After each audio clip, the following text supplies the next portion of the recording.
Hello and welcome to this chess video.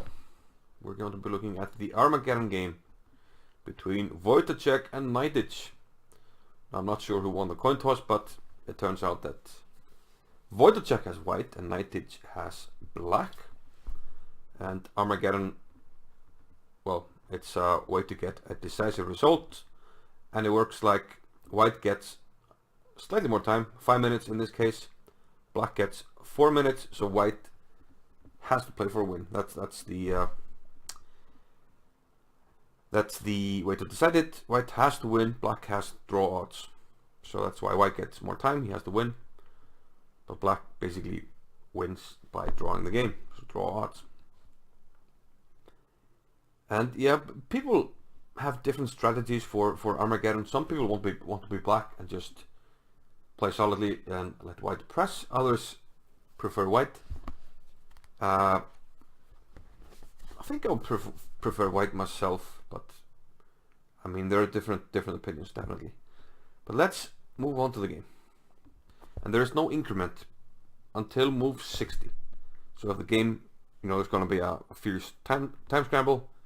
If it goes down to move 60, then they start to get increment. This is to prevent just brutal clear flagging in a completely lost position. Okay, Wojtaszek white, and he opened with d4, and for the first few moves we are following game 1 of the playoff match, which Wojtaszek won, but he blundered very early in the game and lost a pawn, but it was a back and forth battle. So we have the same position. Let's c3, e5, e4, rook e8, bishop e3. In the other game, Naiditsch played a5, but now he went with c6. So the question is maybe why did he deviate? Because they didn't really have time to analyze the game, so why not repeat what he played earlier? But he played c6, h3, move that he didn't make in time in the other game, and it proved costly to not cover the g4 square, so he did that now with h3, a5, and now d5. White wants to hold on to a space advantage in the center, but in turn black is getting a square here for his knight to c5. And here the first new move in the game, he played white played knight to d2. Previously knight to e1 had been played, among other moves. One question is, okay, should you take here? Well, you're giving up the bishop pair, and black has a lot of control over some dark squares. And even though, okay, this pawn would probably be lost if you play like d6, and if you take here, okay, it's true that black has some double pawns, but on the other hand, he will simply maneuver a knight now to f8, e6, and d4, a very juicy square. And you're not very easily attacking these pawns, even though they look weak. So Wotaszek preferred 92 here, which was a novelty, according to my database at least, but it should be correct. C takes d5, c takes d5, not b6, protecting the knight further on c5, and black probably wants to take with a pawn here if white takes on c5. a4, cementing the control over the b5 square, and now white has some ideas of getting some juicy outposts for his knights, but black doesn't want any of that, plays bishop a6, knight b5, and now queen d7, trying to undermine here on b5. I mean, in some cases you can take on a4 and this will be hanging loose, but knight c4, and counterattack here on b6, setting up potentially annoying fork for black. But black played bishop takes b5. Now if you were to take on b6, we'll probably play a move like knight b7, queen b7, and if you take on a8, I take on f1, your knight is not coming out, black is coming out on top here. So 8 takes b5 was played, and rook 8 to b8. Remember, this was attacked, so protect it. But after bishop takes c5 in this position, now white has a great positional advantage. This knight on c4 is beautiful, it can't be dislodged. The only problem is this pawn here, but we can protect it now with queen a4. And now white has a protected pass pawn here, a beautiful position after h5, h4 to prevent counterplay. But realizing here that he has to try something, black goes for bishop h6. But just solid moves by white, rook a to d1. Nothing special, black trying to break through on the king side, but that's bound to fail. Queen b3, a simple move, keeping control over this and also preparing to swing the queen over. Maybe he could have played queen b3 earlier, but he just corrects it now, and well, f4 is coming. And you know, with the knight on c4, beautiful knight.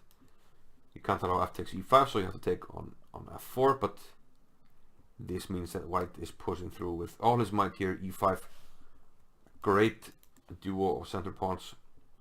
And here he just swings the queen over, preventing any shenanigans on the king side. Attacking this guy. Rook h8. Maybe tactically, protecting this pawn, but f5. And look at these pawns. I don't remember what Danny King said during the official broadcast, but something like, just one of the more hideous positions he had seen for black. And these pawns are just gonna crash through. King f8. To add insult to injury, you have a horrible king, open king position, no coordination between the rooks. e6, pushing forward, queen d8, f6, just ready for touchdown. What to do here?